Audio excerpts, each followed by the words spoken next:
Let me begin with a very simple question. When was the first time you brought something to your home that was handcrafted by Indian craftsmen, made with soul, built to last forever, and was worthy of being passed on to the next generation? What you see here is that piece. It's a trunk. It's a handcrafted trunk. For some, it's a furniture. For me, it's a conversation piece. And why I say this? Because recently, when I met our cricket legend, Kapil Dev sir, and I visited his office, this trunk was there. And he shared a small story with me. It was like a coffee table. And he said, this trunk was gifted to him by his grandfather-in-law, who carried all his stuff in this trunk when he went to Harvard to study. On the ship, he carried it, and he brought it back with his belonging and kept it with himself, and after years, handed it over to Kapil Dev sir. So for Kapil Dev sir, it was memory, legacy, identity. But here is a deeper truth. India once believed to be creating world's best luxury. Somehow, we lost that story on the way. Think back to era of Maharajas. Jewelry wasn't just fashion, it was power, tradition, and protection. Our Havelis at Shekhawati were not just palaces, but it was language of devotion and design. Furniture wasn't just fast and trendy. It was built to last. Brass-studded chest, hand-carved rosewood and inlays, ivory inlays, and also the leather. Leather was using natural dyes and colors and oil, so it could be eternal, it could be elegant, and it lasted forever and was sustainable before the word became fashionable. This is all part of the lost story about India, the luxuries that we created for the world. Today, the modern world has changed.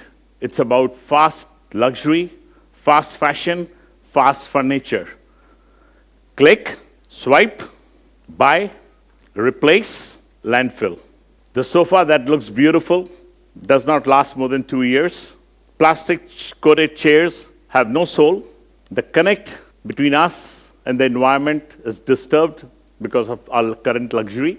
You remember visiting your grandparents' home? The brass lamp with dent had a story. Cupboard which creaked but stood strong. Rocking chairs held generations. They weren't just things. They were memory keepers.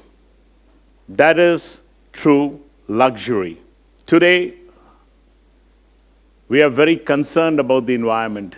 We are worried about what we are doing to our environment. And we should be. It should be a concern. We have a problem of too much happening in our lives, too many stuff around us. And that is a problem. Consumers today are worried.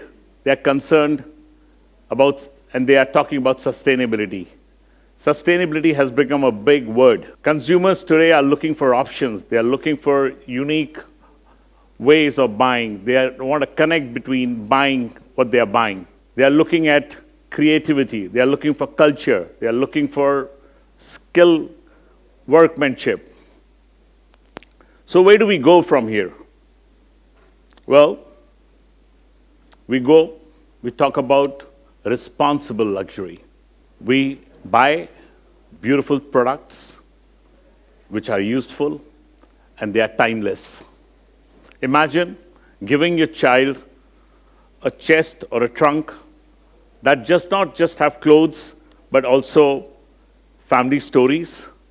Imagine you're passing on your dining table to the next generation, which was handcrafted by the Indian craftsman. That's what it is. So now, how do we build this? How does India build this, what it has lost? Who's going to do this? It's going to be the next generation of entrepreneurs. The opportunity that India has today, the youth has today, the world has changed in 30 years. There is so much happening in India. This is the golden time for India. And I say this with a lot of pride because India has 3,000 living craft as we speak. It has 7 million artisans who are working in the rural India and coming from a marginal community. India, and 60% of them are women. But today, before we talk about opportunity, we are living in a data world. Data is the next big thing, I'm told. So I'm not going to speak and talk about this opportunity without sharing some data and some statistic with our youth. Because it's important, because youth is very dynamic. India is the youngest country in the world. There is so many people coming into the workforce. There is a tremendous opportunity to build India, to regain what it has lost in terms of luxury, brand, everything.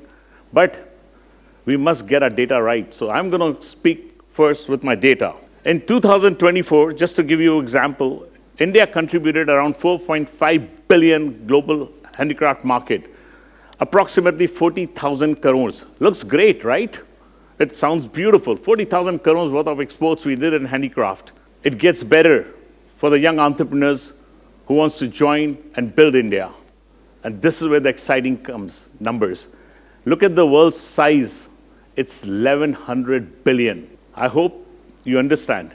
It's less than, our share is less than 0.5%. You can look at the opportunity that exists in India. But it's also sad to see something which I'm going to share in my next slide. India, as I said, has 7 million artisans, which is almost 40% of the world's artisans in our country. And still we have such a small share. Something is not going right. Something has not worked out well for us. We have not done well. And the entrepreneurs, the new generation of entrepreneurs, need to see this very deep. So look at the stats for the leather industry. We are exporting almost close to $6 billion a year from India, which is close to 50,000 crores. And if you look at the world market size, it's almost 500 billions. What is our contribution? It's less than 2%. And you know what bothers me the most? We have the largest livestock in the world. Largest. And having that, and this is a shocker. So I wanted to share this because it's very important for the new generation of entrepreneurs to get this right, that the opportunity, and it's all purely in the forms of numbers, and the numbers which should be looked at not as a challenge, but as an opportunity. So where do we go from here now? The new generation of entrepreneurs. India is a young country, as I said. It's got a young population coming to workforce, but it also needs young entrepreneurs. The new generation of entrepreneurs, the new breed of entrepreneurs. Me being a first generation of entrepreneurs, I can tell you times have changed. Today, you're sitting with things that we did not have, but you guys have it. You have a social media, you have AI, you have ChatGPT, you have tools. You can take India's story anywhere in the world and you can build things because you have platforms which is showcasing products across the world. You can be a single SKU brand, one single product SKU brand worldwide, and it's doable. And you know it, it's all doable. But the kind of entrepreneurs that we need today is absolutely a creative entrepreneurs. Creative, and I mean creative, because this is not a valuation game. This isn't just about valuation and metrics and funding. No. You have startups, of course, you have angel funding, you have all that, but this is a passion and patience game. You have to go deep because you are trying to build the soul of India. You're building brands which carry the soul of India. You will have to go and understand the diversity of a country. You need to go spend and learn the craft, the people, their language, and be with them. Understand. And then you'll be able to build something meaningful. Because you know what? It's not about just speed. It is about people. It's about changing their lives. This journey is not going to be about, just building your business. It is about the way you're going to build it, because you're going to touch many lives while you're doing it. So the entrepreneurs have to have that fire. They'll have to go through that. It is not going to be a game which is viral and speed. Building a luxury brand takes time. It's not easy. Ask me. It's slow, but it lasts. It stays forever. And more than anything else, it uplifts your craftsmen, uplifts your culture, and above all, it uplifts your country. It's through craft that we can change. India has its own story, and we don't need to copy anybody's story. We can just talk about our story and build our brands, build the luxury brands, because building a luxury brand is where the value will come. That's where India will be looked at it, not just as manufacturer, but as somebody who's creating. So when this isn't just a product, as I said here, it's a movement. Movement to bring back India to its glory, or what we have lost in the past. Bring back the belief, the hands who created those products, our heritage, and of course, building the story which becomes the soul and not just a product.